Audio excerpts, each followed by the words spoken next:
Welcome to Your College Bound Kid, a podcast for parents, college counselors, students, and anyone who wants a weekly deep dive into the world of college admissions.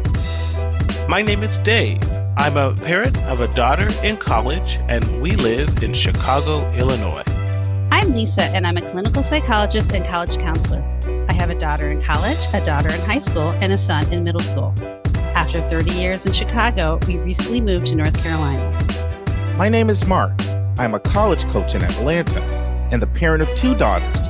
Karis, a graduate of Davidson College, and she is the founder of the Spanish tutoring company, SpanishHelpToday.com. And Joy is a graduate of the University of Georgia, and she is getting her master's degree at North Carolina State University. In the news, the role of politics in where students go to college. Another great article by our old friend Scott Jaschik of Inside Higher Ed. Our interview is with Christine Gangelhoff on what music majors need to know. That will be part 1 of 3. And our college spotlight comes to you from my backyard, my good old town, Chicago. And it's Loyola University of Chicago by Lynda Doepker. Dave, my man, dude. I'm excited. I'm going to see you in July. I'm going to spend 4 days with Dave in Chicago. We're going to chill. He owes me a steak dinner because he bet that Raphael Warnoff would lose to Herschel Walker, which was a dumb bet, but he took it. So I get a steak dinner out of him. And it'll be a good steak dinner too, my friend. We have some of the best steak houses in the country. So I'm looking forward to it, man. Ribeye or bone-in ribeye or sirloin, my friend. You're getting me hungry at 7:20 a.m. talking that way. But we got an episode to deal with, man. So let's dive in. So for our admissions tip, this personal statement time, really.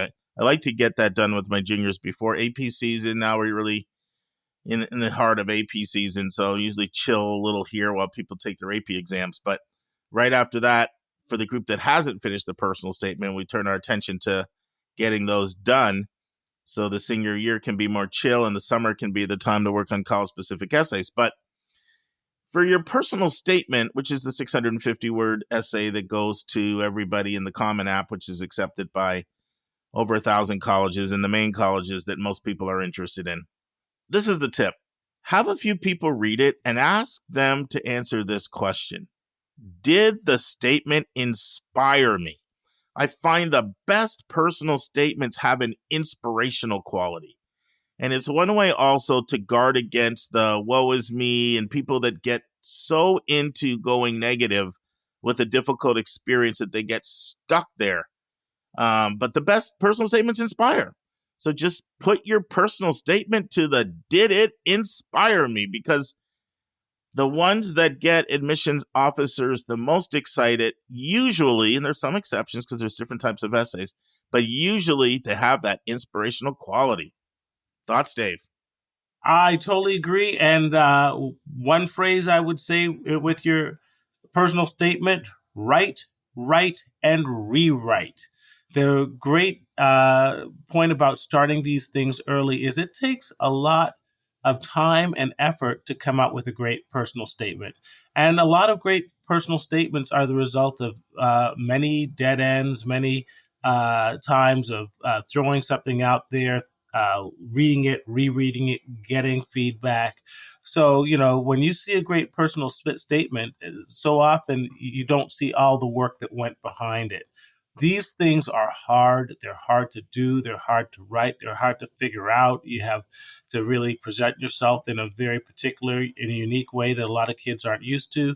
So your point, Mark, is well taken. Get started early, read it over multiple times, and get multiple perspectives. That's how you create great personal statements.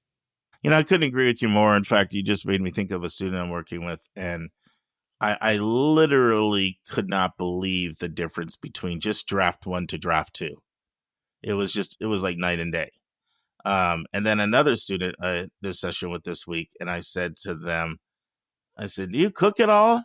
And he said, not that I know anything about cooking here, Dave, but I do know this. You got to let it marinate. That's right. Sometimes you do need to let it marinate. Sometimes you need to leave it alone for a few days and come back to it. And people get inspiration different ways. Some people jog, they walk, they listen to music, they do different things. But there's a lot of things we could talk about here. We can literally give 100 tips just on the personal statement alone. But the focus today is put your essay to the inspirational test, because at the end of the day, the best ones get the admission officer excited about who you are and what you're bringing to the community. And that comes with inspiration. And it doesn't have to be on what you're going to do. Like, I read one this week that was amazing on the student wants to go into biotech because of their passion about world hunger. And it was just developed in such a way that if I was an admission officer, I'd be like, I want this kid on our campus. And that can break through that noise. And so, you got all these students, most of whom are competitive. When you do the transcript test, we always talk about data and voice. When you look at the data piece, and I'm talking about everything here from your GPA to your rigor to your AP scores, SAT, ACT scores, grade trends, even the assessment of the school you're coming from. We put all that kind of in that data category. And now we're talking voice.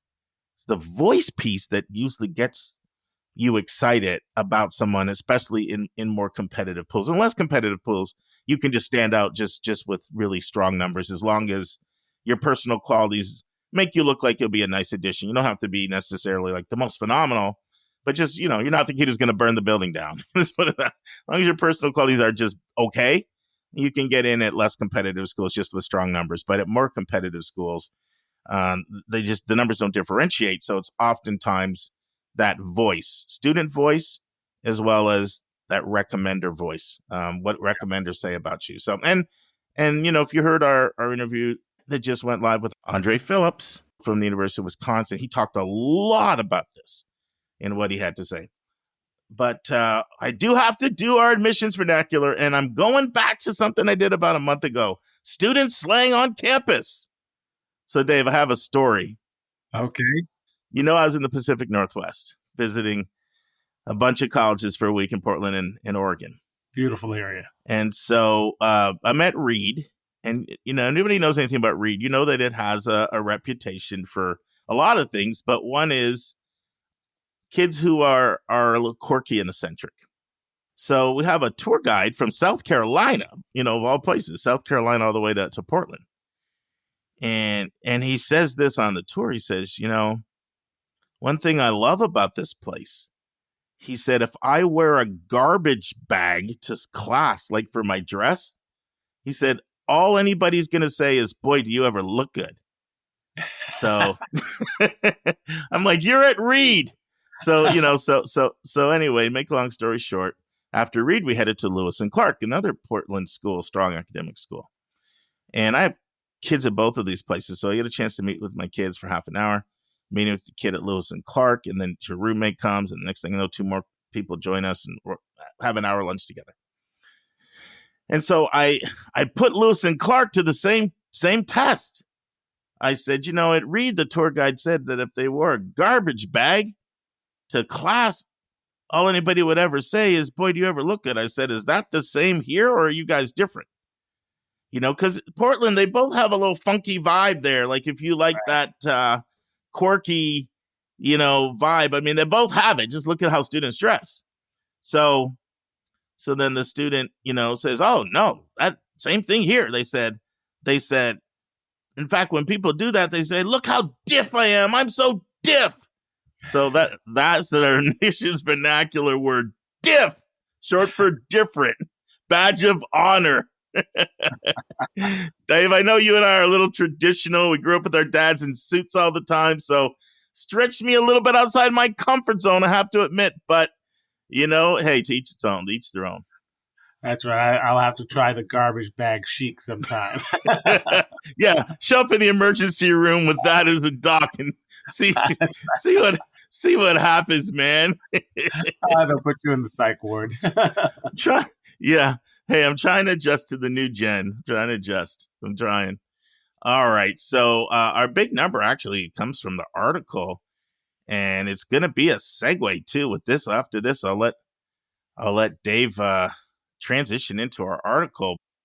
32% of students say they passed over schools in their own home state because of the political situation they found unacceptable. And that's a big number. 1 out of 3 kids say, I don't like the politics in my state. I'm getting out of here. And with that, that's a good segue, Dave, into you describing our article today. And now it's time for Hot Topics in the News.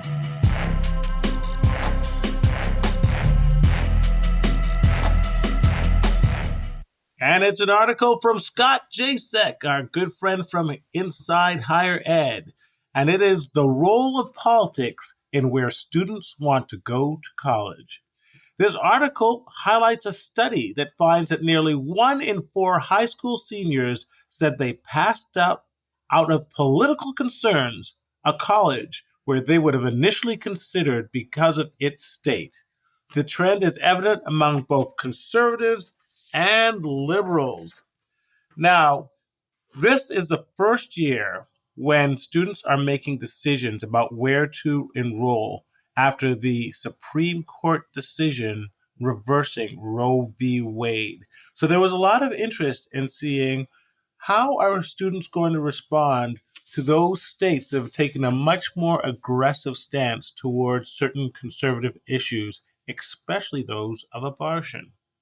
Now, it's said that while this article wouldn't know the full impact of all these decisions until after May 1st, a new study from the Art and Science Group found that nearly 1 in 4 high school seniors ruled out institutions solely due to the politics, policies, or legal situation in the state where the college was located.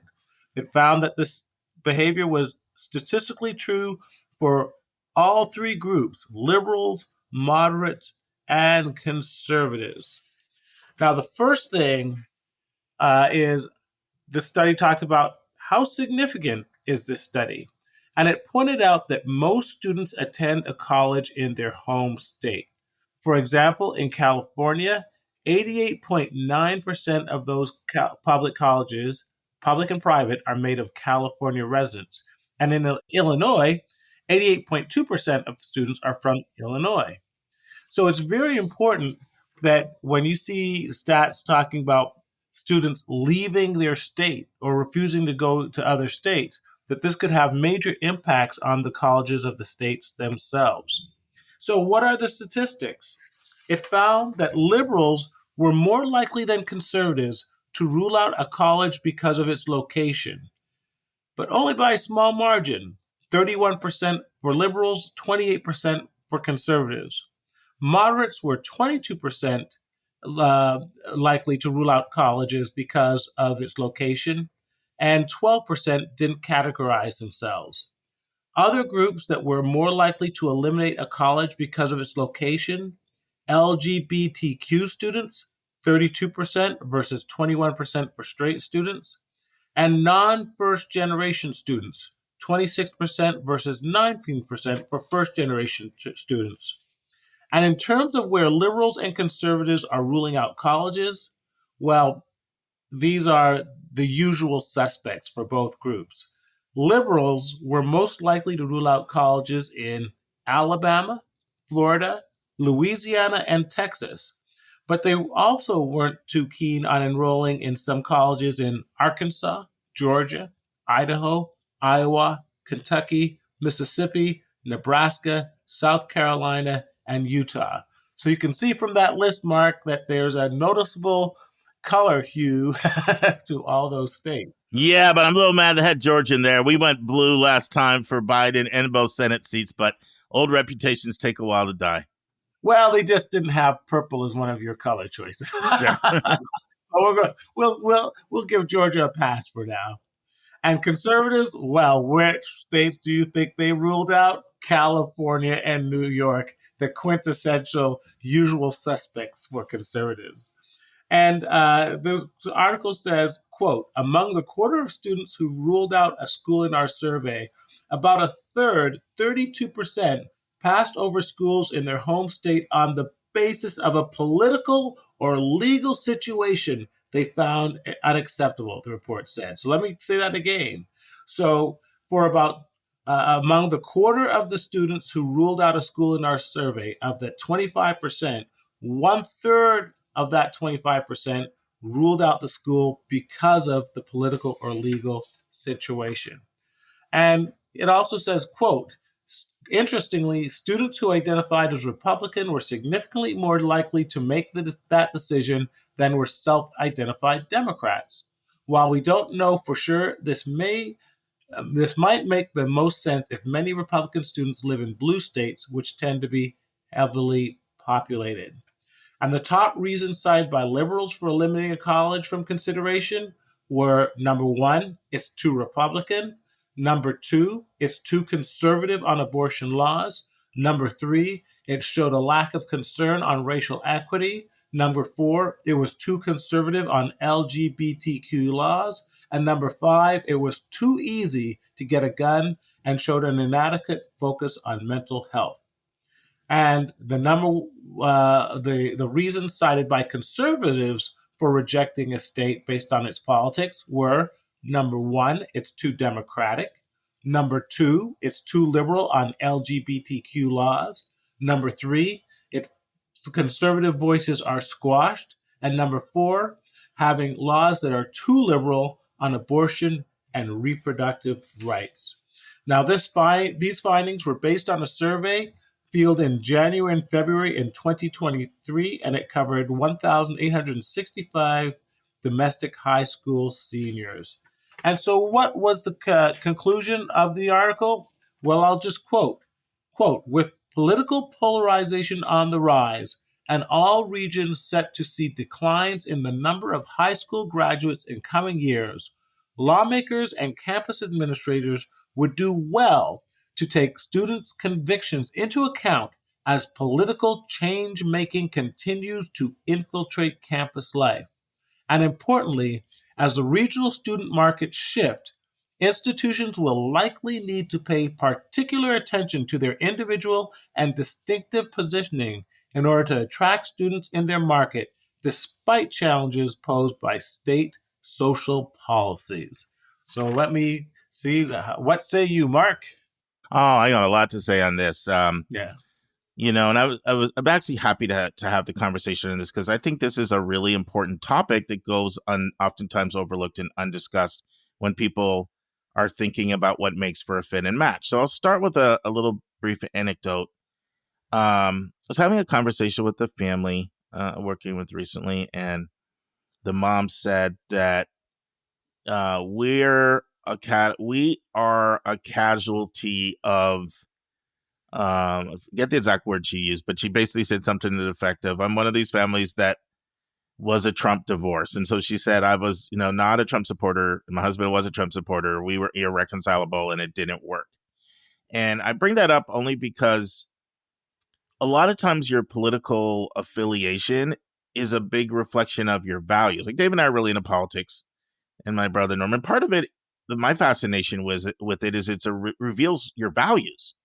So it's not surprising that if you have a different belief system from a lot of people around you, that you would want to go to a place where at least you would find your tribe. Like in other words, in general, people look for their tribe when they go to a college. It doesn't mean they want it to be homogenous, but they do want people like them to be there. And the point is that people have strong views on some of these issues.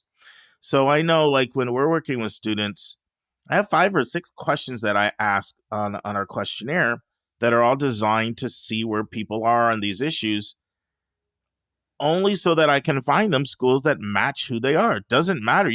I've worked with the most extreme students on both sides of the spectrum. I need to know that so that I can recommend schools where you'll be comfortable with. So one of the questions that I ask is, what political and social issues do you care about? So it's an immediately tell, Dave, because on the liberal side, well, I'll ask you. Tell me what you think students who are more liberal say on that. There's about 5 or 6 things that they come up a lot. Well, you have an acronym, AAA. Dave's giving away my acronyms. Go ahead, share my acronym, Dave. Abortion, automatic residence, or gun rights. And what's your third A, Mark? Assault weapons is the second A.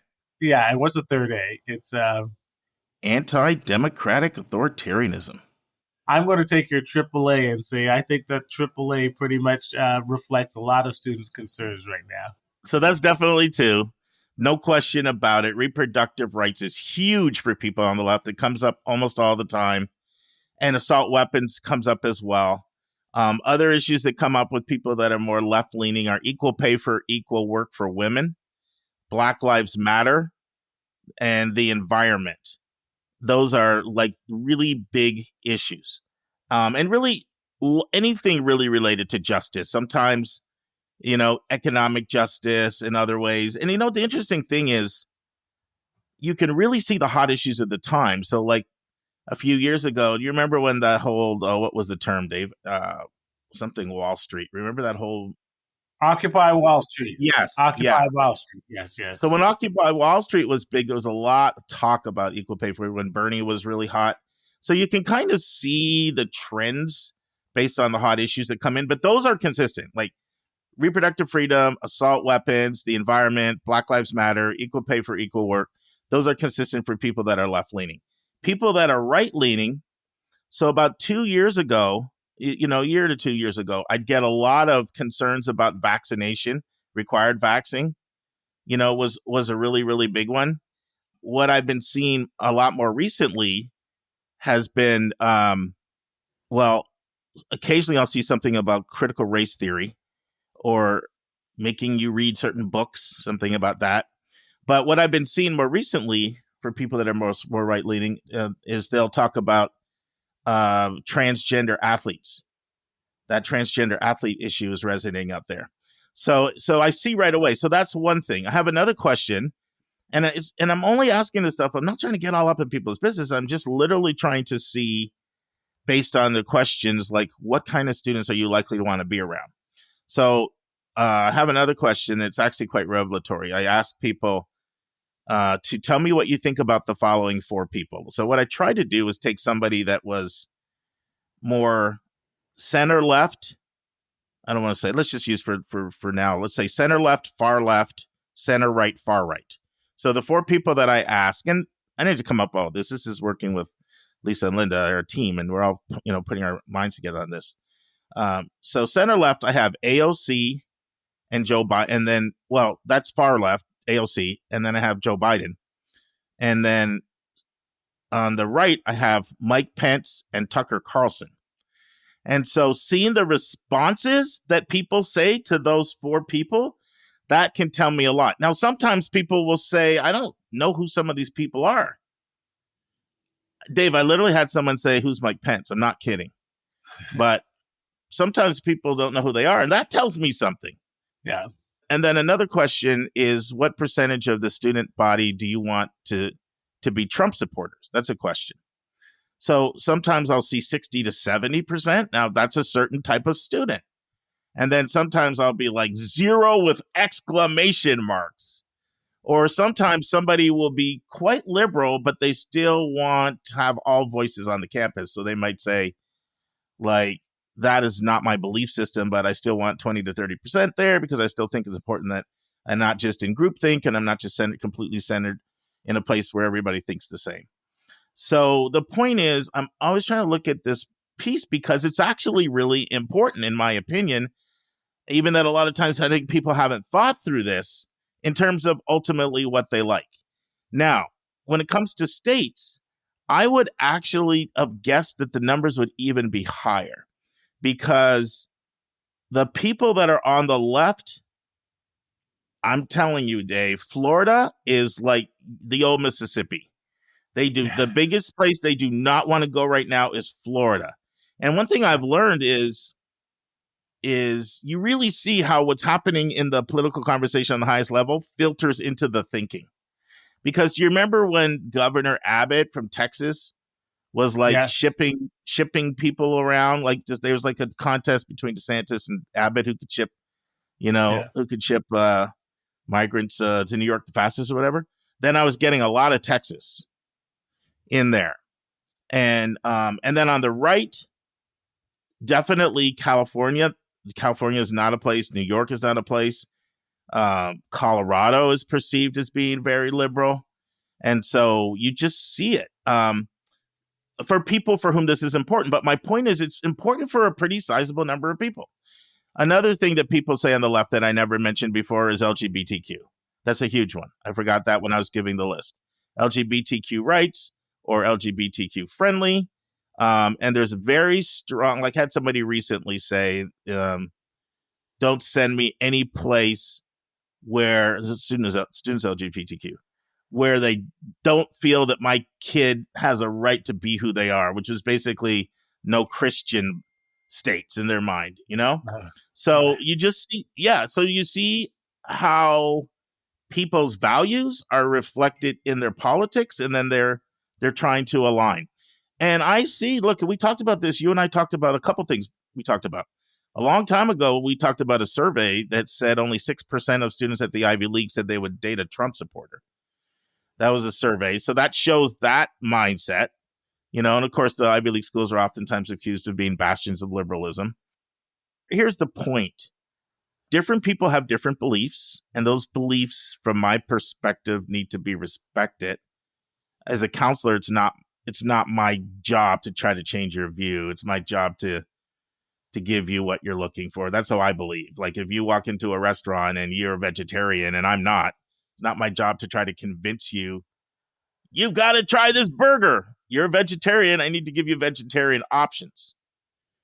And so this is just a little free tip out there for counselors, because I've had parents say to me, do not send my kid to any place if critical race theory is taught by one single professor, or if they're going to make my kid take a vaccination, absolutely no. And so it's my job to find them schools for that. And so, in other words, I don't dismiss political affinity as something that is trivial. I look at it more as part of your core. Like your beliefs are part of your core, and having something that's philosophically aligned is part of your core. Now, I will say this. I personally have the most respect for people that don't necessarily want to be in a cocoon completely surrounded only by people that think like themselves. I think that that's dangerous. I don't think it builds the best critical thinking.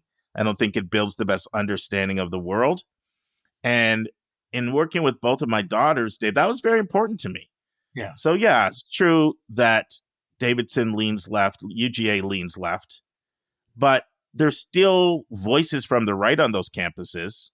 And to me, that was important for my kids educationally, that they would hear all sides of everything. I've seen the danger on both sides of groupthink or homogenous political affiliation, because one of the things it does is it leads to intolerance. Right. And that's one of the things, like there's a lot of good things I could say about some of the schools I visited on the West Coast when I was out there. But one of the things that concerned me a bit, I did feel there was an intolerance of non-leftist views. And I think that there's a complete caricature of sort of this binary thinking. So either you're left like me, or you're a total Trumper.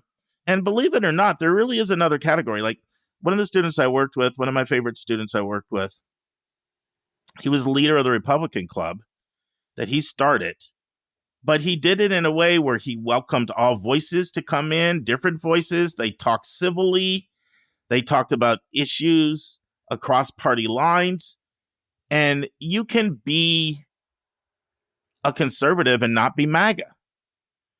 And one of the things I see in certain places, I see it in some places in the Northeast and in the Pacific Northwest, is just, the perception that everybody that leans right is MAGA, and therefore, I don't want anything to do with them. And I think it's dangerous because sometimes I do think, put it this way, I do think one of the criticisms of the left that has some validity is there can be complete intolerance, and I don't think that that's healthy. So I've seen environments where people who claim that they're so liberal and accepting are not accepting of anybody that doesn't have their value system. Now, I also get it's difficult because if your value system is that you don't think immigrants or LGBTQ or brown and black people should be in this country or of equal value, we really don't have a lot in common if I identify with one of those groups, right? So that's why this gets so tricky. And this is what drives presidents crazy, because they oftentimes are not just presidents, provosts, residential life, everybody, chancellors. I mean, oftentimes people are coming from segregated enclaves, not just racially, ethnically, and socioeconomically, but ideologically. In college is the first time you got to live in a dorm room of 12 by 12 or 18 by what with someone who has a completely different belief system.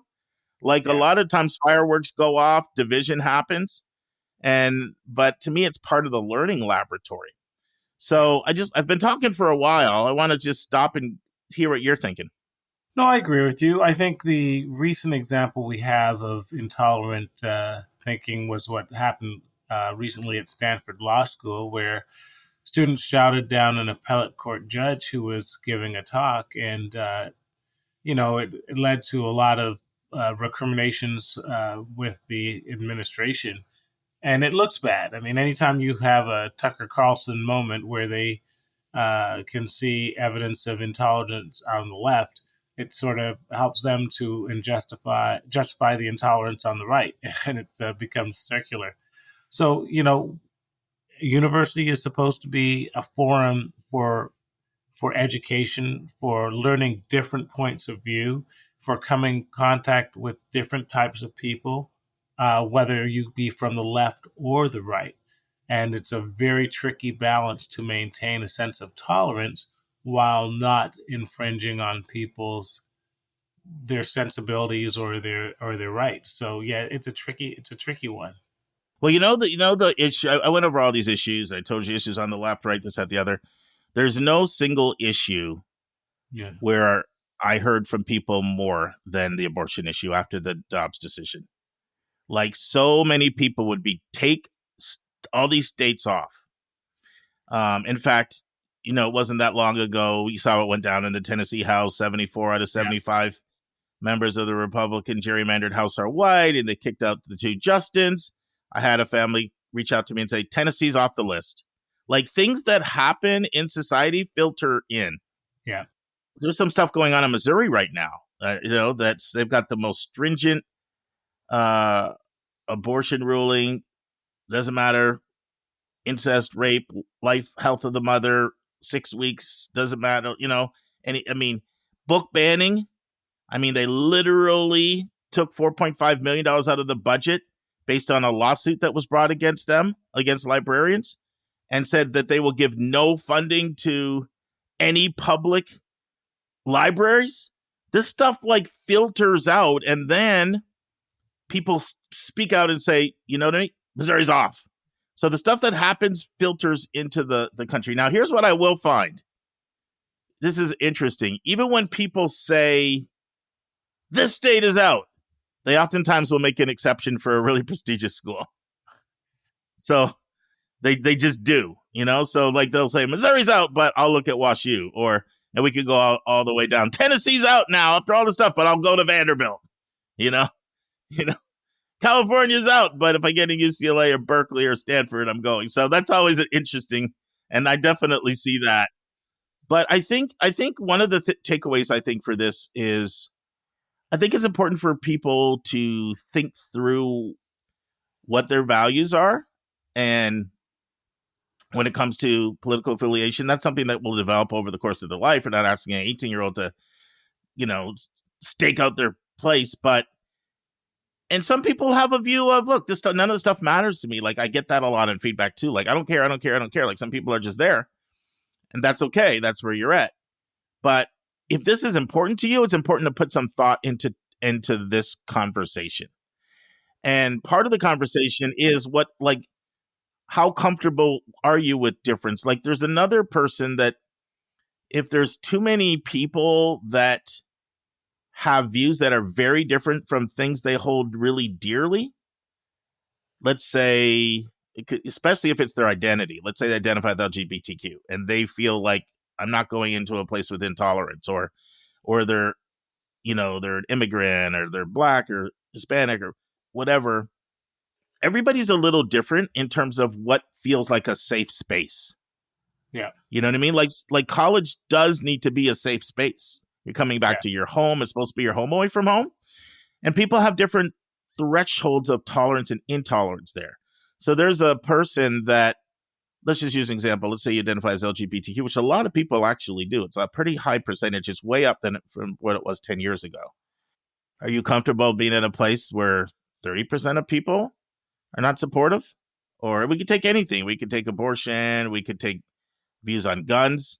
By the way, the gun issue is really, really starting to rise too. I'm seeing it more and more and more now. Like it's really interesting, Dave. Just recently, Washington State banned all assault weapons. I actually can see families finding Washington like more appealing now. That's a big thing because we're seeing more and more people saying they're looking at Canada and Europe because of the gun issue. I believe regarding that it was just a couple of years ago in Texas, I believe, where the state legislature passed a rule allowing students to bring guns on campus. Remember that?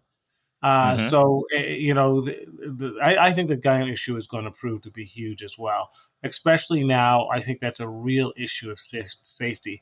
26 states now have constitutional carry, which means you have a right to carry a gun, concealed or otherwise, regardless of your background. There are no checks. You can walk in and buy a gun. And I think that those states that protect the right of institutions to ban guns from their campuses as their right, and those states that don't, I think that's going to be a real legitimate differentiator. I personally do not want to send my child to a campus where I know that his fellow student is legally allowed to bring a gun to the classroom. That would be a non-starter for me. Yeah, and what I find with that a lot of times is it's really magnified if anybody has had any kind of experience with it. Right. And it doesn't mean there had to be like a school shooting at your own school. It could be there was a school shooting at 5 miles away and somebody that's on the same soccer team as my club soccer team goes to that school. Or it happened to my cousin. Like if it's touched you, it becomes really, really, really real. I forgot about something else on the right, on the conservative side. Another thing I'll read is Christian students who are concerned that the environment is an anti-Christian environment and there will not be tolerance for their Christianity and just be ridiculed. And so that oftentimes will come up as well. And that also is something that has to be respected. And so look at whether or not there are clubs and fellowships and churches and things like, if your faith is important to you, then you need to make sure that there's a safe space. Certainly this comes up a lot with Jewish students as well. Is there Hillel? How active is it? I mean, what communities are there? We had a whole interview. Allison did a fantastic job for us on that. But I find my Jewish students are really, really, really attuned to that, especially in this,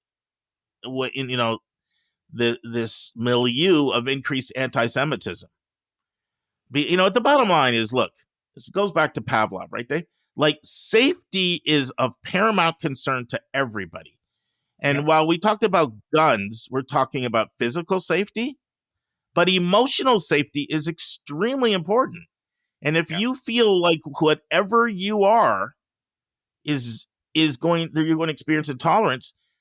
I remember when, when Trump was calling the coronavirus, what was he calling it? The Chinese flu. China, yeah. So my Asian American students were feeling very much sensitive to, is there going to be support for me in that environment? And why? Oftentimes there had been some experiences at school and some backlash.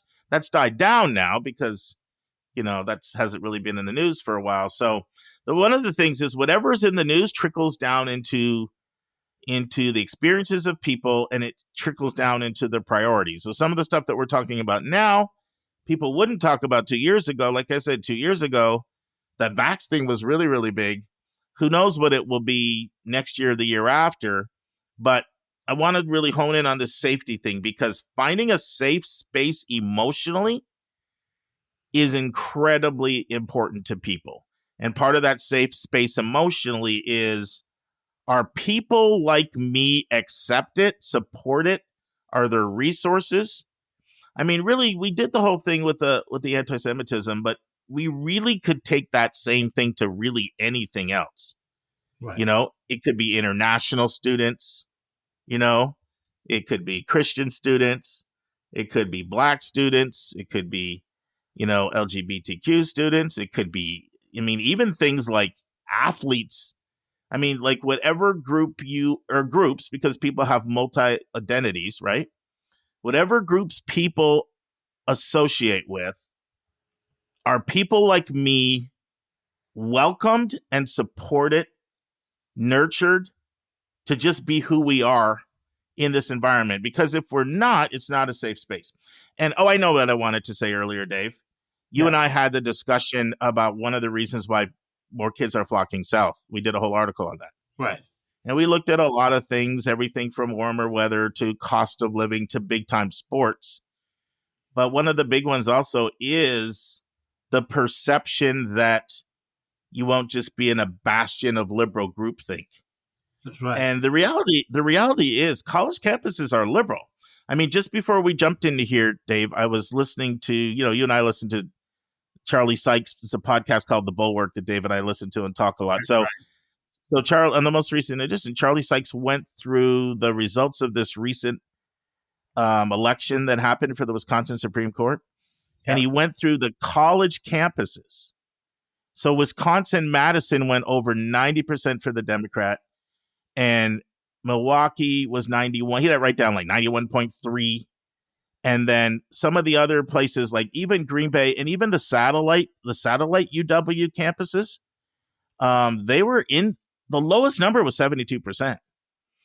So the colleges campuses were anywhere from 72% to into the mid 90s, which is, one of the reasons why there's a lot of talk about, should students vote? Can they vote? Making it harder to vote, making it easier to vote. But the point is, even in more conservative areas, college campuses tend to be liberal. I mean, Trump won Alabama by 30 points, close to it. But Auburn and Tuscaloosa, they both went for Biden. And so it is way more of a challenge for conservatives to find conservative cultures than it is for more liberally minded people to find students that lean left. Now, one of the challenges I always encounter, the state will stereotype somebody, right? So people say Florida's out, but University of Miami is definitely leaning liberal, and then that's always a dilemma for people. Do you look at the politics of the campus and that's your immediate area, or do you say the state as a whole? And that's all. And that's going to boil down to each individual, but it's going to boil down to, does it feel like a safe space? Any final thoughts? I feel like I've done more talking and not as much listening on this one. No, I think that you made some good points. The one point I will like to emphasize, though, in all fairness to colleges, and you brought that out, is that oftentimes the politics of the state is no reflection of the politics of the colleges. Colleges tend it's really important to be, because you're on that campus, you're living on that campus most of the time. Correct.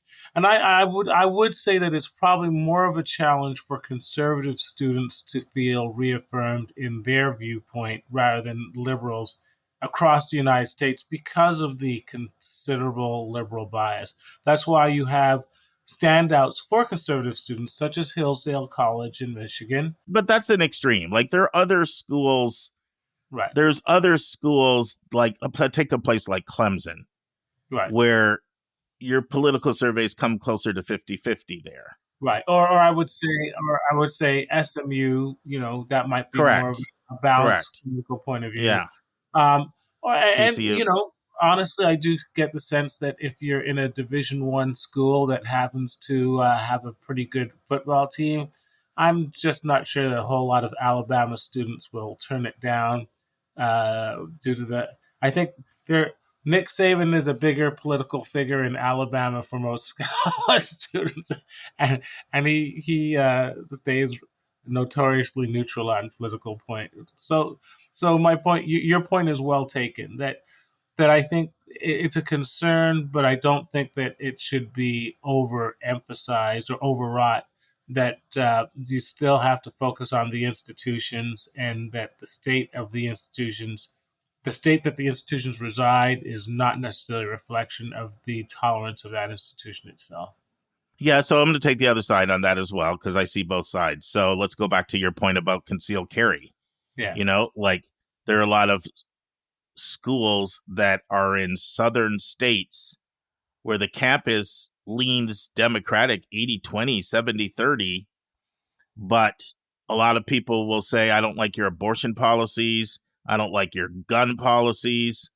I don't like, what's going on in your state when it comes to book bans and the way your governor talks about immigrants. I mean, it's a really hard conversation for people to have.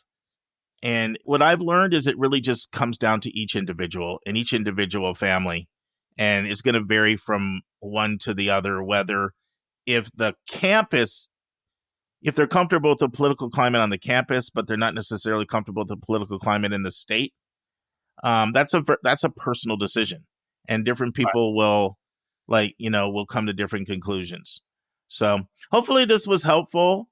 I think that people don't oftentimes think of this. I think when people think about fit and match, they immediately think about things like how academically selective is it? Is it strong in my major? Do I like the campus? Do I like the distance from home? I'm a city person. I want to be in the cities. I'm not a city person. I want a college town. These are some of the things that people come to right away when they're thinking about fit and match. Other people, they're really important. Certain things may be really important to them, like they want the rah-rah, they want the school spirit, or they want a strong arts program, or maybe they want really good job placement or really good study abroad. And then size is always really important to people, usually in their conversation. And then cost, so these are the first things that come to people's mind when they think of fit and match. And those are all important things, as well as many, many others that we've talked about in the course of this podcast. But I think an often overlooked one is, what are the values and the belief systems of the people I'm going to be around?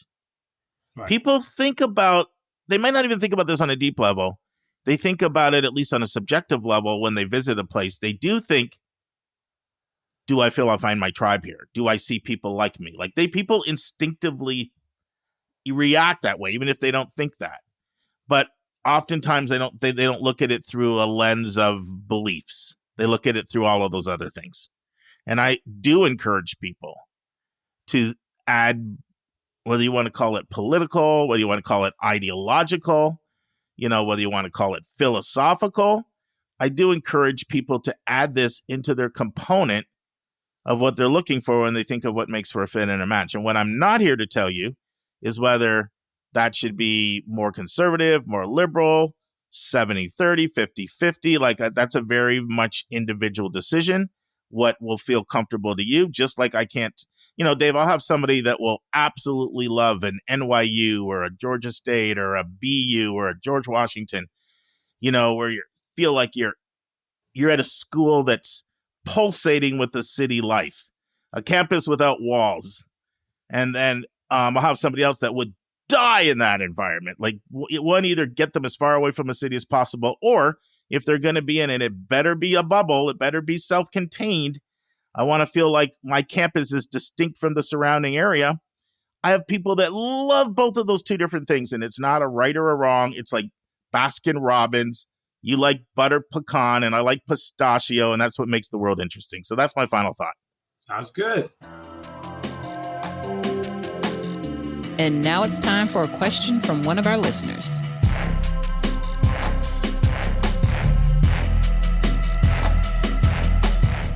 All right, Lisa, we got a lot to cover this, so we're just gonna dive right in. And we have an anonymous speak pipe question.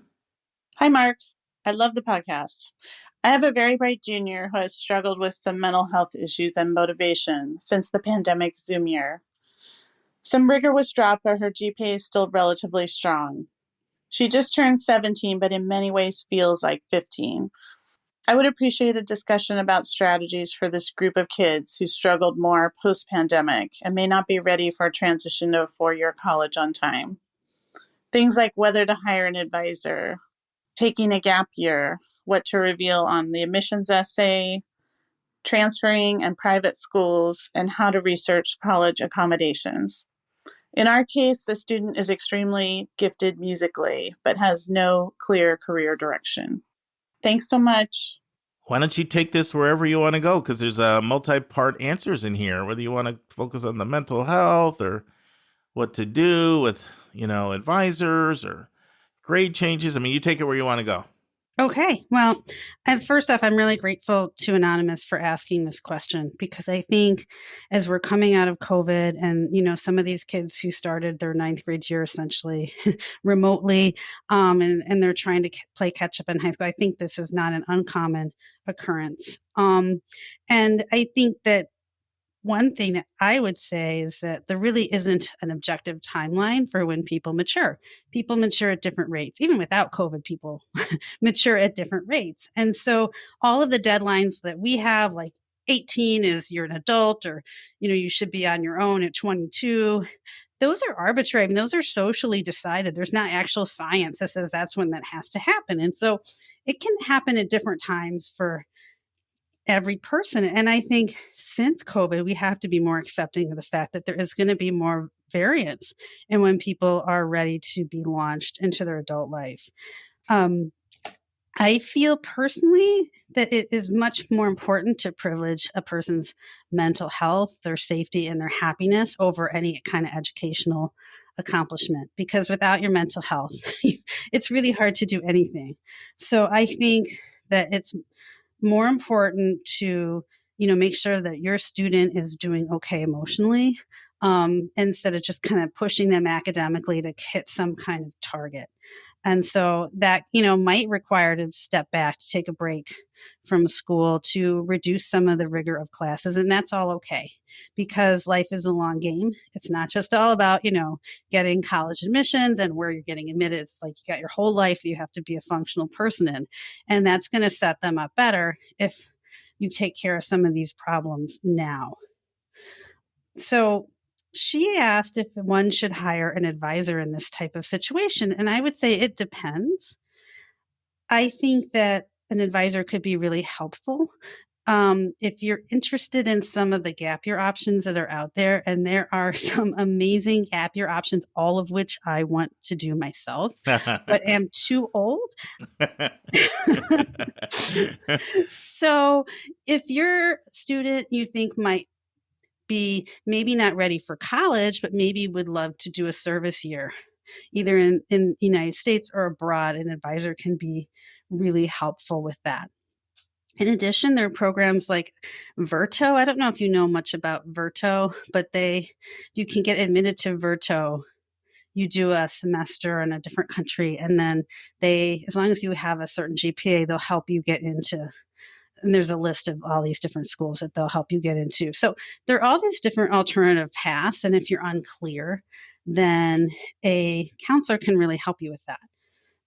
Any thoughts so far? Well, I think several thoughts. One is, a counselor can really help put the right list of colleges together. So for you to thrive in an environment that will have the supports that you're looking for. So I would say if at a minimum, if you have a counselor help you with building the college list, I think that would be resources really well spent. The other thing I was going to say is, for some reason, it just hit me when you were talking, Lisa, that when you were talking about mental health and, basically nothing's worth sacrificing your mental health. I don't know, it just popped in my head. Why is it that we don't treat mental health the way we treat physical health? Like if Oh you God, how much time do we have today? That's like your life story. Oh my goodness, yes. I set you off. You could go on forever. But no, but it was just for some reason it just hit me. Like I was thinking if somebody was like in the hospital because they were like hospitalized or something with people would be like, of course you cater to that.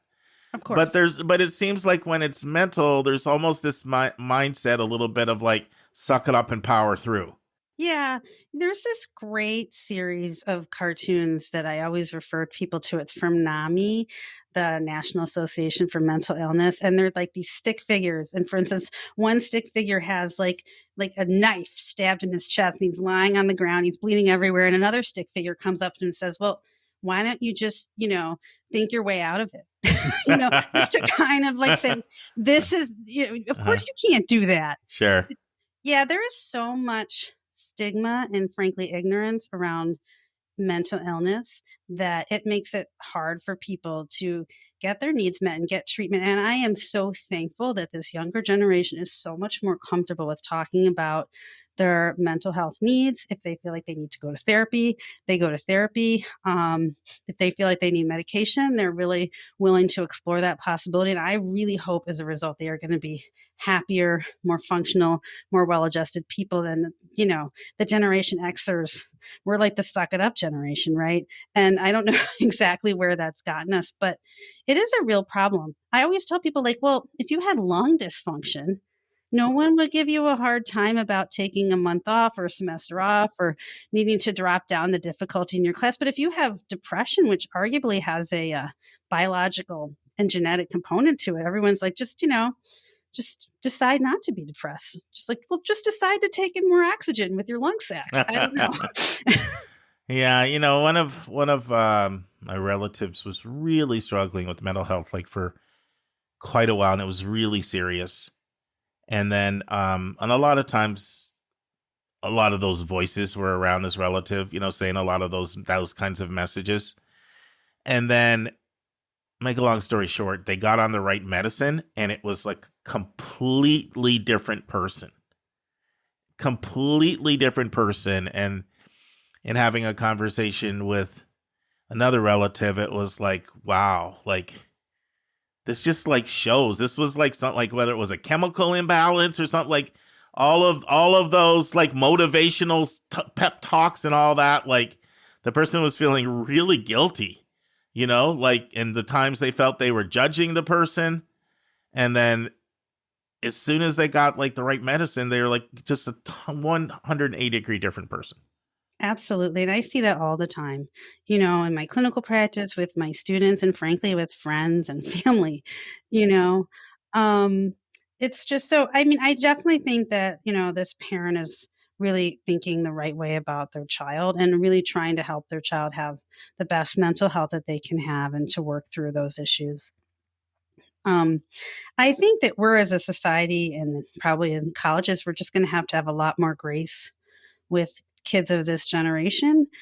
I wrote a blog post on the YCBK blog, another shameless plug. Well, your shameless plugs are good because Lisa's got great blog posts. If you haven't checked them out, you really need to check them out. But it showed that kids through the pandemic had certain physiological brain changes which are associated with trauma and kind of which prevent their brains from developing at the same rate as they would otherwise. So, you've got a whole generation of kids who've been traumatized by the same thing at the same time and maybe some of the same delays in their functioning. And I feel like we're going to have to start accommodating that as a society, or we might not have to, but we should. So. Do you feel like COVID is leading people to show more grace and to be more understanding that, are you seeing that or not really? No, I feel like with any emotional thing, you get 2 weeks. Everyone's really nice. For 2 weeks. Oh, yes. And then after 2 weeks, society just expects you to go back to normal, whether that's even remotely possible or not. So they treat it almost like a bad cold or something. Right. Yeah. You're fine now. It's over. There's so much research that talks about how our trauma, is like stored in our cells. It gets passed on to our children and our grandchildren. it's not so simple just to say it's done now. Just walk on and go on about your life like it never happened. But, so in any sense, I think that, for this student, it's really important for the family to be thoughtful and think if, the student is going to go to college, where are some of the colleges that they can find support? And one aspect to the question was, how do you evaluate support in colleges, which is it's a tricky thing to do because colleges are so different in the type of support that they offer, whether it's for academic support or, psychological support. And so the best thing you can do probably is to contact the people in either the mental health center or in the Learning Differences Center and really have like a really explicit conversation about these are the students' needs. What would you do with that? What kind of resources do you have? And you're going to find if you ask different schools, you're going to get different answers in terms of what they provide. Well, I think this was good, Lisa. Hopefully. Oh, but I'm not done. I'm not done. Good. I'm Good. not Go ahead. done. Go. You're on a roll. Keep going. Do your thing. Man. I'm learning. The other thing I wanted to mention, other than like maybe trying to do some kind of super cool gap year option, if that's something the student is interested in, is community college. Might be a great option for a student in this situation because it allows them to stay at home. Maybe they start off taking 1 or 2 classes to test the waters and see how well they're doing. But so many community colleges have great articulation agreements with the schools in their area. And a lot of very highly selective colleges really like community college students as transfers. I know we've talked about this in the past. So, in some cases, it's a lot easier to get into those colleges as a transfer student than as a freshman applicant. So that community college might be a really nice option for this student. I would just say that if you're going to take time off from school, try to use it productively in some fashion. Mark always talks badly about those of us who sit on the couch and watch Netflix and eat Doritos. That's the only thing you do. Not when it's one thing. Only thing you do. So don't make that the only thing you do. I finally wanted to address the disclosure issue regarding what one says on one's college application about any kind of struggles or mental illness. And for that one, it's like going to be that annoying answer of it depends. But it really does depend. I believe if a student has some important information to say, like why they changed schools or why there was a break of, a few months in their education, then I think it's perfectly all right to say I was having some mental health issues and I need to take time off to take care of myself, or I needed to move to an environment that was more suitable for me. And that's fine. And, Susan and I have talked about this in the past, but I think that there, in many cases, talking about how you've overcome a difficulty with your mental health, if handled appropriately, can be a very powerful essay and can really show a lot of depth, insight, and resilience to a reader. I tend to say, and I'm not saying you shouldn't ever talk about these things, but things like suicide attempts and sexual assault are harder to talk about in an essay without sort of, for right or wrong, potentially scaring off college admission officers. But I'm not going to say you can't do it. It just has to be done in the right way. But so that's why I say it depends. It depends on your situation, your ability to really express that. Yeah, I know that it depends can frustrate people, but it's a lot of times it's just the accurate answer. Like there's not a one size fits all. There's not a one size fits all. So it's sort of like, counseling malpractice sometimes to say anything other than that and then to try to explain it a little bit. But hopefully this provided some guidance. I think I like how you approached this, Lisa. I'm very multifaceted, very balanced. The one thing I want to say, I'm really glad you talked about community college. I had a session with a student earlier in the week from Gunn High School, which is a Palo Alto school. And we were just looking at the number of students that go to community college from Gunn. And it was more than I actually thought. And so the student actually pulled up the Naviance on a screen share. And there were students there with like 15, 70 SATs that were going to community college. And I was just happy to see that. I find this in California more than other places, that community college is not only the place for people that either don't have money for college or people that struggled in high school. But, you know, in California and some other states are like this, it can make sense for a lot of reasons other than just those reasons. Mhm. Right. For instance, this listener mentioned that while her daughter is quite musical, she is unclear about what she wants to do. Well, community college is a great place to take different introductory classes, introductory to philosophy, introduction to pottery, introduction to psychology. We'll just do all the P's for now. It's a great place to try things out with not too much expense or commitment. And I think like it's a really great bargain. In North Carolina, you can go to community college for free as long as you graduated from a North Carolina high school. That's 2 years of your education. And so if you can take some time, get some college credit, and get some different experiences in different areas of study, that is not a bad thing to do, in my opinion. And especially a lot of times I won't say find yourself, that's too strong of a word, but let's say get more clarity on what you may want to study. Mm-hmm. There can be value there. And I know it's not for everybody. I know that I benefited from the residential experience for 4 years, and I know my kids benefited from residential, and there are community colleges that are residential, but most are not.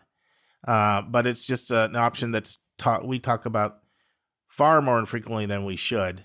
And I'm always happy to have it be brought up and, be given attention, because when you look at the percentage of people that go to community college, that's certainly not reflected in the amount of time that we talk about it.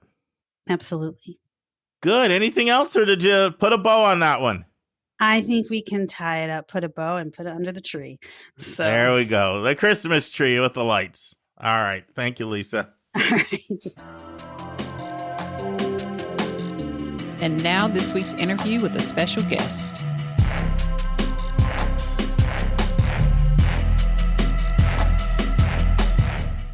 Friends, we've got a brand new interview right now with Christine Gangelhoff, and I'm really excited about it.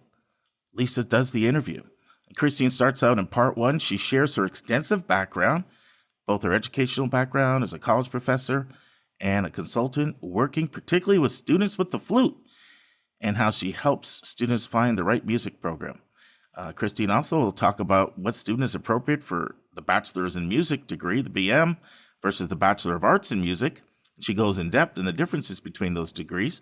She also talks about who's a good candidate for the BFA degree. And she warns us that some schools interchange their terms in their names. So you have to be careful. She talks about the Bachelor of Science in Music, tells us what is unique about this degree. She talks about the Bachelor of Music Education. She also talks about how employable music graduates are and how that's changed over the years. And she shares 3 very interesting programs that combine music and pre-med or pre-law degrees. And finally, she talks about how students who are interested in music, how they should build their college lists. So that's part 1 of 3. Listen and enjoy. Hi, this is Lisa. I am a co-host of the Your College Bound Kid podcast, and today I am very excited to be talking with Dr. Christine Gangelhoff. She is the founder and president of SoundPath Consulting, and she is going to talk to us about some of the special topics and things that you need to do that are involved when you are applying to music programs as a college student. Welcome to the podcast. Thank you so much. It's such an honor to be here. I just love your show so much. And I know you're so modest. Nice. Yeah, it's really, I just have to rave for a moment on how it's just so well done. And congrats on your reaching 300. That's really, I know. Yeah, a milestone. So impressive. And this show just has such a great vibe. And you're just offering such a great service to students, families, counselors. So just had to start off with a little bit of gratitude. Oh my gosh. Well, yeah. As Mark and I say, flattery gets you everywhere. Excellent. College bound kids. So off to a good start. You're off to the best start. But, I would just wonder if you could tell us a little bit about your background, and what was the path that you went on to become a college consultant in music? Yeah, sure. So I'll start off by saying I'm a first generation student myself. And so when I started my journey, I was completely clueless. And I'm originally from Minnesota, and that's where SoundPath is registered. And I started off by just auditioning for schools that I've heard of. So one of my friends went to New England Conservatory, another one Eastman, And so I thought, okay, I'm going to audition for those. And I got waitlisted at both of them, which was actually kind of a miracle given how clueless I was. But I ended up going to the University of Minnesota for my undergrad, and which was actually perfect. Like it was actually, they have an amazing program. I had a fantastic teacher. It was a great experience. And then I ended up pursuing a master's from University of North Texas, and then, which was also a completely different school, different programs, but also just an amazing experience. Then I did an artist diploma at Yale University School of Music, which again, like just widely different from the other schools in so many ways. And then I came back to Minnesota and ended up I was already teaching and freelancing, but I ended up getting a doctorate in education in performance. Yeah. So it was a DMA. And so flute is my main instrument. So that was what all my degrees were in. So I've been and then I went into university. I've been a university professor for over 20 years. So I've been in academia, performance, arts administration, all of these different parts of the profession. And academic advising has always been part of my job as a professor. And for so many years, I've been seeing students in the wrong program, and where it's just so obvious, like this student does not belong in a performance program, or this student should not be at this institution, and just seeing that time and time again. And so I just was drawn to helping guide students to find the right program. So that's kind of how I ended up getting into the consulting practice. And then I decided to sort of round out my knowledge, because I was very much heavy on the artistic side. So I was really comfortable with auditions, all of that, everything on the artistic side, but I wanted to get to know more of like the entire process. So I ended up taking the IECA Summer Training Institute. And then I'm just now finishing my last class for the UC Irvine College Consulting Certificate. So that's been awesome. So it's just kind of filled in the gaps of the pieces that I wasn't that strong on. So now I feel more prepared, and it's kind of combining all of the things I care most about and that I have expertise in that I can offer to students. So it's been a really great journey for me. Yeah, and I love that, because you've come at this process with students from so many different angles. And so, like, I think you're going to have so much to offer them, because you've had all these different kinds of experiences that they will have. And it's just, I love hearing people's professional journeys, because they're never a straight line ever. And Exactly. I think our students feel like they have to have a straight line picked out by the time they're like 8 or something. It seems like it keeps going younger and younger these days. And so I love it. So kids can hear, like, none of us do that. So, Exactly. we're always changing and evolving. So now, true. you mentioned kids in the wrong programs, kids in the wrong majors. So tell us about the difference between like a Bachelor of Fine Arts in Music and other kinds of music degrees, and kind of who would be appropriate for each kind of degree. Yeah, that's a very important point to know for students pursuing a music degree. So there's several, but two primary ones you would find a lot would be a Bachelor of Music, or a BM, or a Bachelor of Arts in Music, or a BA. Those you see often. An institution would have both of those. Some smaller programs only have a BA in music, but most of them would have both options. And so the Bachelor in Music is much more focused, and often focuses on a specific instrument or composition. And it really guides students to prepare for a musical career geared towards performance for the most part. And it helps students master skills and performance-based things. And when you hear a student say, "Oh, I don't really want to be able to practice, or I don't want to have to practice 5 hours a day," and they just enjoy music, but they're not really focused on the discipline of it, they're not a good candidate for that program. So that's one kind of telltale sign. Students have to be able to basically practice on top of all the requirements of doing your academic requirements and any social life. Like, you get ready to have no social life, and you have to practice on top of that on a day. It's really important to practice daily. And also the grind of this incremental systematic improvement that's very much like you could compare it to an athlete, because it's all about muscle memory. And so you have to be so focused in that way. And so for some students, it's a great fit because all they want to do is practice their instrument and improve on it. And you almost have to be obsessed to want to pursue that kind of degree.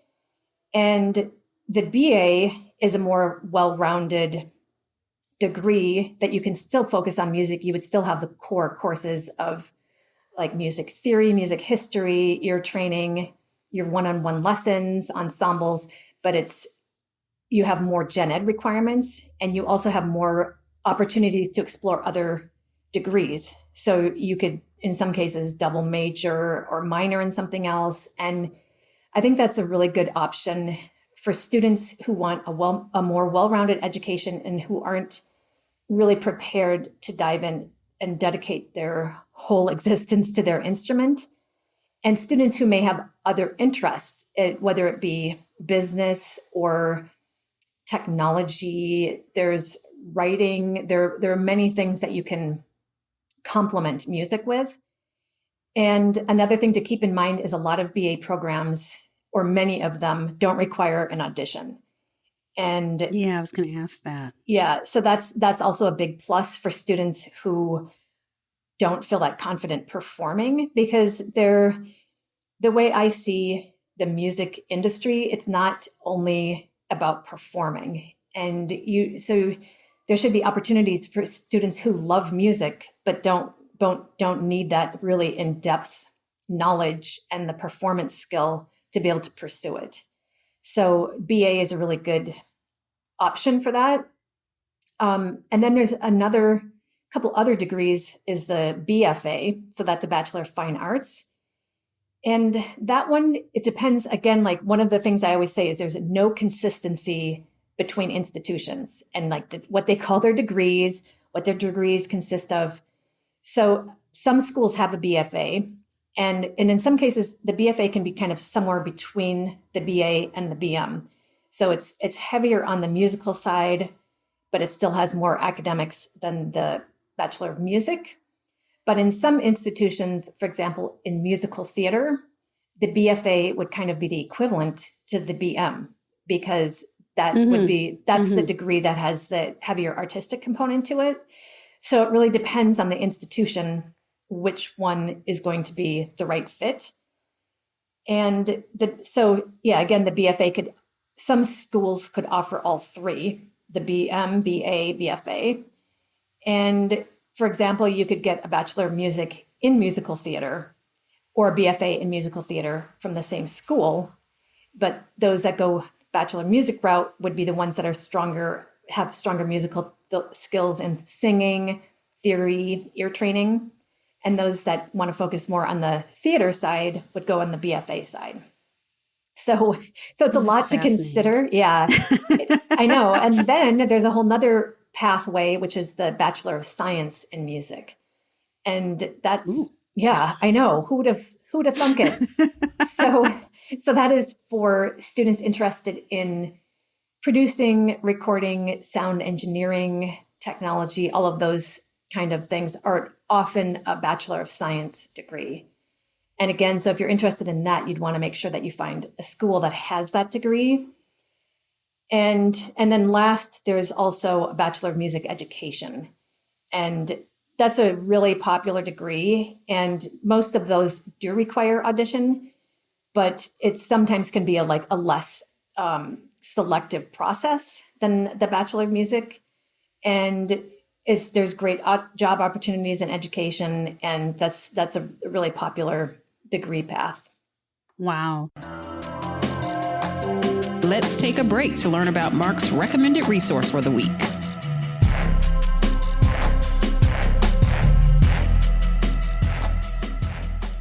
For Friends, the recommended resource for episode 321 is the new zme.com. Now, we've had Zme on 4 years ago. Vanessa Diddick, the CEO, but the company has completely evolved into something pretty incredible right now, and we are having an interview coming up. But the reason I'm making it the recommended resource right now is because it is the single most effective way I know of for a student who's trying to make a college decision to understand the different cultures of the school, other than spending hours on the campus actually talking to students. And this is the last time I really have a chance to talk to you before the May 1st deadline. So you just download the Zme app. And what Zme does is it invites prospective students into this platform where you can communicate with other prospective students and current students. You can participate in live events. And in some cases, you can interact with admission officers, but they try to mostly stay out of it and let it be a platform for prospective students and current students to come together. I just had one of the students I'm working with right now tell me they picked their roommate through Zme because all of the community posts and forums, you can find your tribe. And so I love to have people compare two different schools to see different cultures.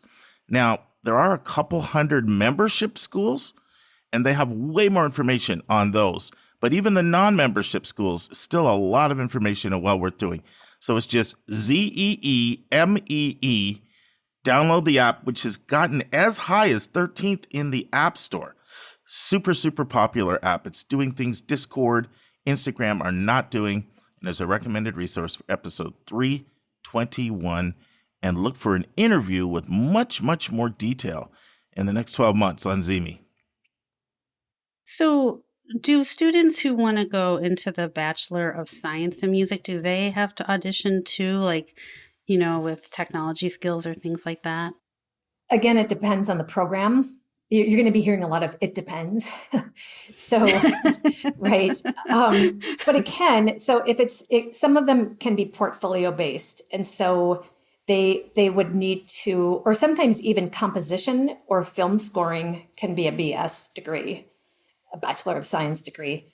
So sometimes they would require a portfolio of some work you've done, some tracks, some sequencing, some different things like that you would upload through your portal. But they all have an extra requirement. So I'm sure we'll get into that during the conversation. But yeah, so there's almost always an additional requirement to get into any of these programs. Okay. All right. And it sounds like there's different options, but it takes a lot of work to get into these programs. You already have to have some skills before that. And I think some parents worry that their kids might have difficulty finding a job or work. And, they've put in all this work in high school and then all this work in college in these degrees. So what kind of, how employable are music graduates, both in the music industry and outside of it? Yeah, that's a very important topic. And speaking from experience, I could just share a little anecdote of when I was in high school, I was obsessed with practicing, and I would just practice probably 5 hours a day. And I took private flute lessons, and my father was so concerned, and he called my flute teacher and he said, "What can she do besides play in a bar?" He didn't know. And so she had to talk him down and say there's a lot of possibilities. And he was just imagining his daughter just going to the bar every night, playing in this band. And so that it is a concern for parents. But there are a lot of, and it's changed a lot over the last decades. And so both within and outside of the music world, there's opportunities. And so for example, in music, people are most familiar with performing and teaching as two possible pathways. And again, if you have a degree in performance, it doesn't mean that you can't teach, and vice versa. So ideally, you can do a lot of these things. There's also production, arts administration, music therapy, church music, management. There's jobs being created just regularly with all of like new technology and blogging, podcasts. There's so many different opportunities. And then of course, any of these degrees can lead to graduate studies and master's, doctoral degrees, et cetera. And then outside of music, it's endless, because if you think of a typical college student, what they major in, so many people end up working outside of their major. Or if you think of like an English major, it's such a versatile degree, and people think, oh, I'm going to be broke with an English degree, but it's kind of what you make of it. And the other thing is that music programs have come a long way, and especially since COVID, like COVID was really a kick in the pants to a lot of music programs, because in my opinion, they had stayed very much almost in a time capsule and hadn't really evolved with society around them, and when COVID hit, they were forced, like everyone was, to go online, and suddenly they had to develop all of these systems and technologies, which should have been happening all along. And so what we have now is actually much better than what was before COVID. And these programs have really evolved, and a lot of programs now are offering real world skills and even like co-op programs and different opportunities for students that never happened in the past. So I feel like they've evolved a lot and really equipped students for the real world. So I always talk to parents in that way, like even if they don't go into music, they have really amazing skills. And a couple other interesting points is that there's a kind of disproportionate number of medical students in the US that have a background in music. Really? And yeah, so interesting. It's a kind of growing trend that medical schools really welcome with open arms music students, because they know they have a strong work ethic. They're collaborative, they're focused, they work long hours. It's kind of all the things that they're looking for. Mm-hmm. And so that's another thing. I mean, if somebody does a BA music and then they graduate and they're not really finding what they want in music, there are many options to go back to school and pursue other careers. So I can actually give you, I took a couple notes about interesting programs, and I wasn't aware of many of these, but for example, I'll just give you three. So University of Florida in Gainesville has a music for pre-health professions program, which is pretty fascinating. And Samford University in Birmingham, Alabama has a Bachelor of Science in Music that's designed for students who would like to combine pre-medical studies with concentrated music studies. It's another interesting combination. And then Oklahoma City University has a BA in music that has either pre-med emphasis or pre-law emphasis. So the possibilities are endless. So I understand the concern of, your child living in your basement the rest of their life, but that's not necessarily their destiny. So Right. Yeah, I think that's fascinating. And I mean, I think if you look at the neurobiology of how people learn music and how it affects their brain and how they use the brain, I think it probably does really prepare people, even on a physiological level, to do a lot of these other complicated kind of jobs. And I'm glad that, programs are really starting to recognize that. Yeah, I know. I've been really glad to see that too, because we've been saying it all along. But there's so many studies on that, and so I think education is constantly evolving, and these connections are finally being made. So I think it's great to see. Yeah, absolutely. Well, so now we're all excited about music programs, but I know there are some special aspects to the process of applying to music programs. And you and I had talked about a few of them. I'm wondering, like, list building seems very important when you're going to be applying. And so tell us about some of the special considerations that are necessary and some of the things that you do to help students differentiate where they should apply. Yeah, so with music and performing arts, and visual arts, there's always an extra level of something that you have to do. So if you think of your usual criteria in list building of looking at campus culture, location, size, affordability, these are all factors just the same. But then you have to also consider the type of institution that you're looking for.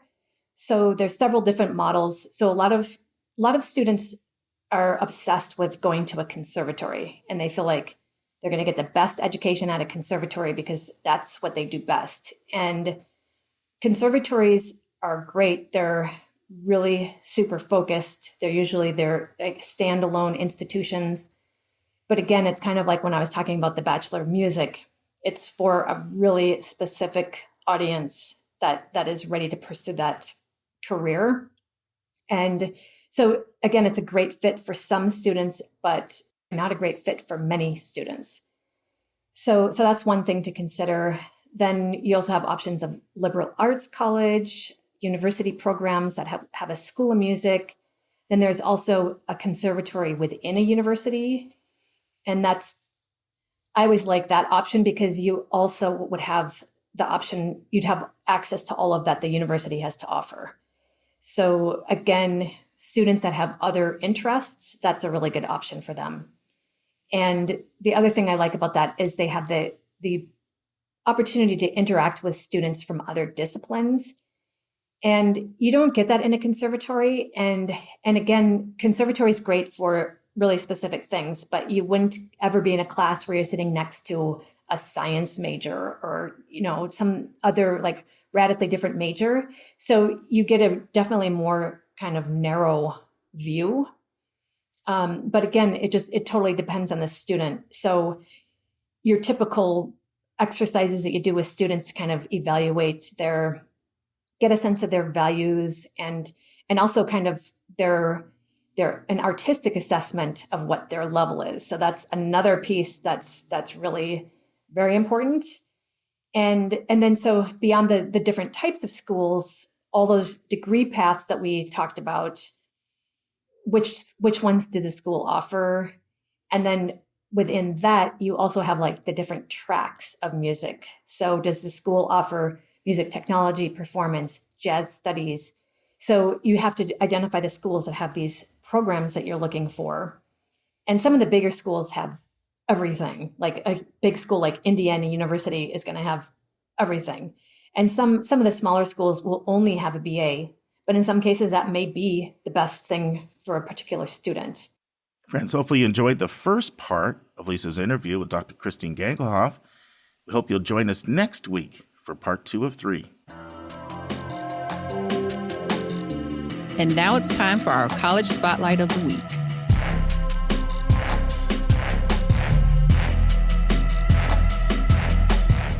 Friends, I'm super excited today here with Lynda Doepker, and she's doing her first college spotlight.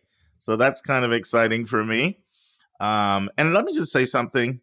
I just really want to, I was going to come on here and thank Lisa because she has helped me so much with all the interviews she's been doing and the spotlights, and it's taken a huge load off of my shoulders. And then Lynda approached me not too long ago and say, hey, how would you feel about me doing some interviews and spotlights? I'm like, I would love it. I would love it. Let's all do it. Julia's got an interview coming up. And so Lynda's going to be talking about Loyola. And there's lots of Loyolas, but we're talking about Loyola Chicago. And I'm excited about this and what you're going to say, Lynda. First of all, hi over there. Hello. Go my own little monologue.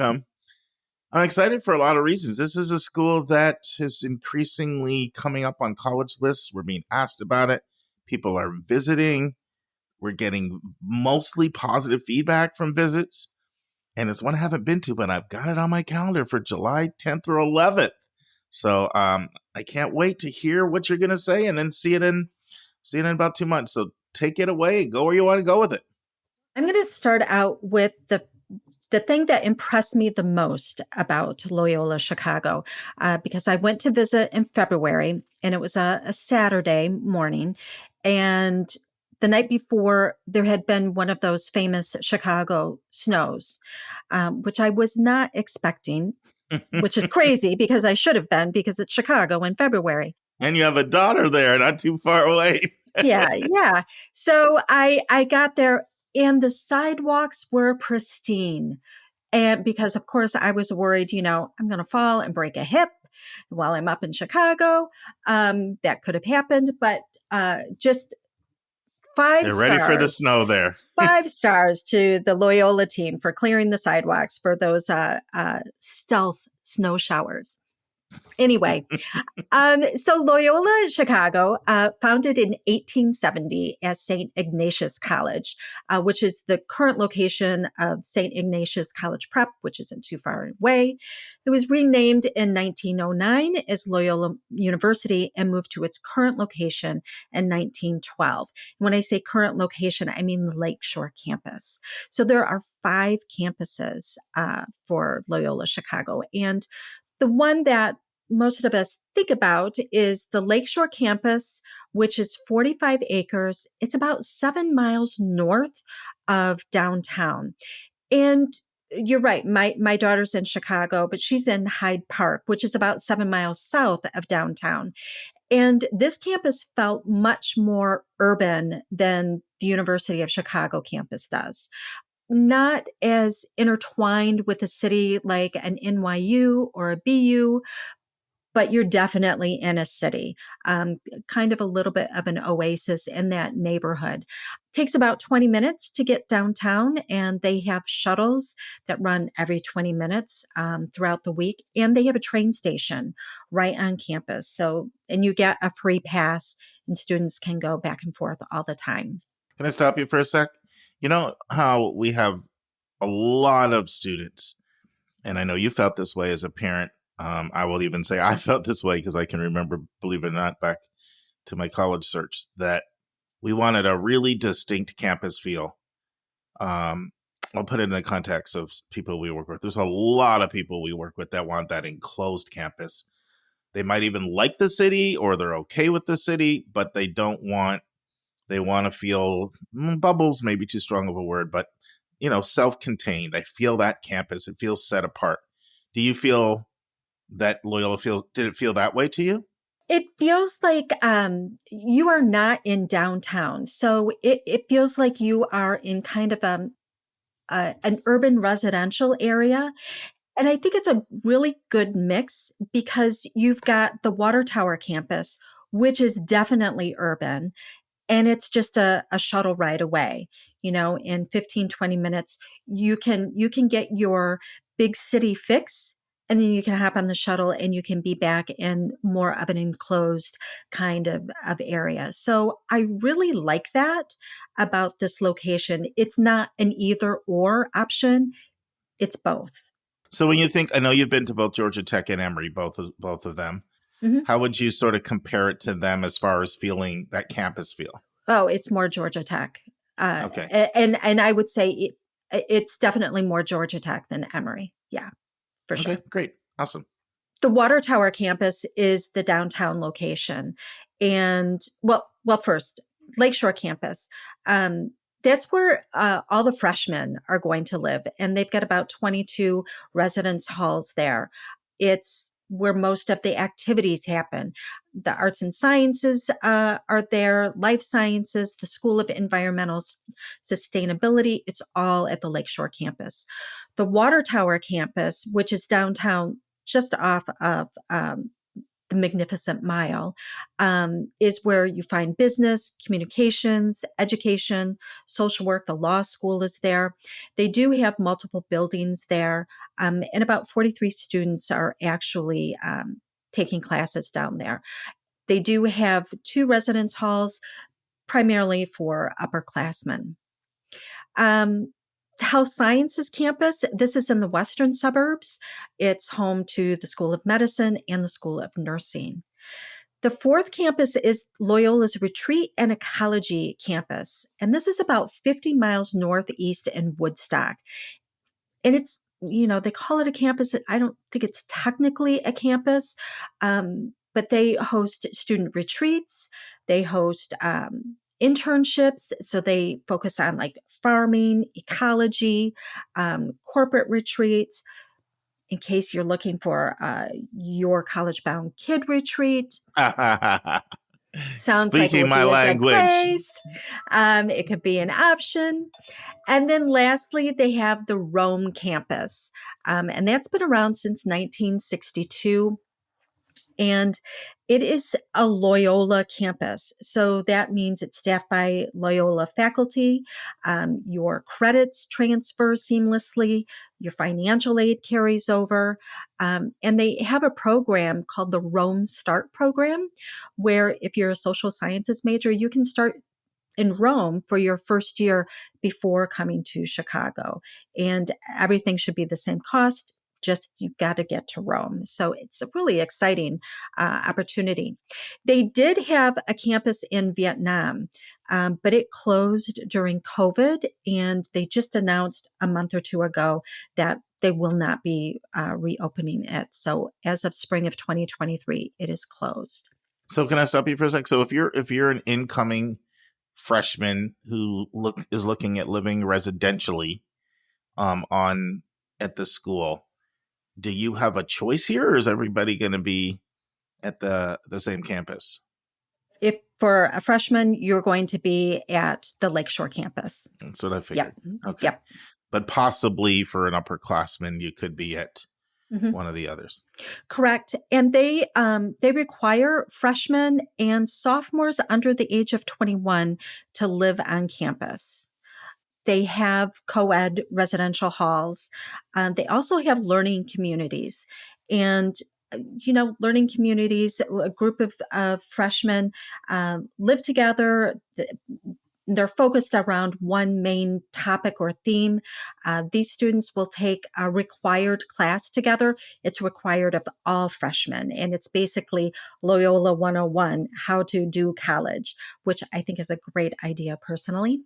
So you're taking that class with everyone in your learning community. The options for the learning community are arts and sciences, greenhouse, because they're very big on sustainability and environmental sciences, international, leadership for social change, the Leadership Scholars Program, which is specifically for first gen and students of color, multicultural, My Brother's Keeper, which is specifically for Black males, service and faith, and wellness. And the wellness focuses not just on physical wellness, but also mental well-being. So it's really a great range. And their studies have shown that students who participate in those learning communities, they feel more home, they have an easier time adapting to college, and they tend to have higher GPAs. Yeah, and I'm a huge fan of living learning communities, LLCs. I think that they're just absolutely fantastic, for the reason that you articulated. Like, if you think about it, the transition to college can be a massive adjustment for a lot of people. For sometimes it's the first time people have really been away from home residentially. Maybe they haven't done any camps, or even if they have, they may be the first time that they're not in a homogeneous setting. And they're around a lot of different heterogeneity, and it could be challenging. So to live with people whom you have something in common with, coupled with an interest in, because all of these, usually you get to pick, right? You'll see the bevy of options and you get to pick. It just is a great way to get people off to a fresh start and a good start. I like to say to people when you're visiting a college, ask yourself this question: are these my people? Is this my place? Because that's that belongingness factor. But I don't even remember these when I went to college. I know that Michigan State didn't offer them, and I wasn't really into college like I am now as far as having a sense of the national landscape. This is the 80s. So, but I know I would have absolutely loved that. I would have picked something of interest to me, and I know that I would find my people, my place right there, similar interest. And that would have been so cool. I'm just getting fired up the thought of it right now. I'm going to college or something. Anyway, keep going, Lynda. I just get really excited about LLCs. I have never heard of a student who had a bad experience with it. It's just kind of that built-in family. I'm with you. I'm a big fan. I think students should take a look at them. So Loyola is a Jesuit school. It is the largest of the 27 Jesuit schools. And I'm going to talk about kind of what that means to them. But the average class size is 26. The number of students on campus for undergrad is about just under 12,000. With the graduate students, it comes out to just over 17,000. 29% of incoming freshmen come from private or Catholic schools. The demographics, 53% white, 19% Hispanic, 13% Asian, 6% Black. They say, I've seen this a couple of different places, 45 to 47 states represented. And I'm looking at you, Dakotas. If you have any students interested in going to Loyola Chicago, they would have a good chance of getting in because those seem to be the states that they were missing. 55% of students are from Illinois, 42% are from out of state, and the remaining 2% are international. And those 2% come from 68 different countries. 20% of students join sororities, 10% into fraternities. And this kind of surprised me. Females make up 68% of the student body, just 32% male. They do take transfers, about 60% acceptance rate for transfer.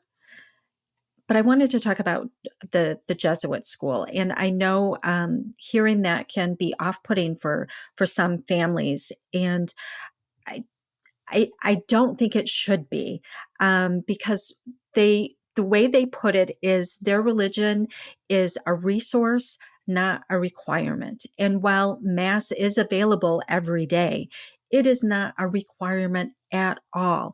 And they have resources. There's a Hillel on campus for Jewish students. They have facilities for Hindu and Muslim students.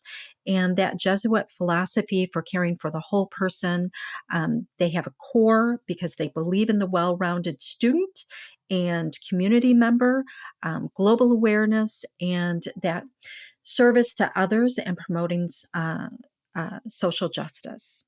Yeah. I like Jesuit schools a lot, and I'm not Jesuit, but I just do. And I do find that their value system, caring for the whole person, life is not just about me, myself, and I. You need to be a difference maker, and it's especially you almost have a calling to help the less fortunate in some way. I really find that resonates with a lot of people. Yeah. And there are a lot of people that I work with that may be uncomfortable with certain religious schools, but with Jesuit, they're okay. Now, there are a couple things I find, though, that can make a difference. And I'm not sure if you came across this or not. One is, do you know what percentage of students would identify as Jesuit? Is that something that for all schools, like even SMU, people will be like, Methodist. And once I tell them 12% is 12% Methodist, then sometimes people are like, 88% not. Maybe I'm okay with that. And then the other thing, I'll ask two questions at once. The other thing people ask is how many religious courses are required? And those are two things that I find can make the difference between someone that's anything from a different religion to agnostic or even atheist. Be like, okay, if it's not too much and they're not trying to proselytize me, maybe I'm okay with that. Right. So I don't have how many students identify as Jesuit, but they shared that 29% of incoming freshmen coming from Catholic high schools.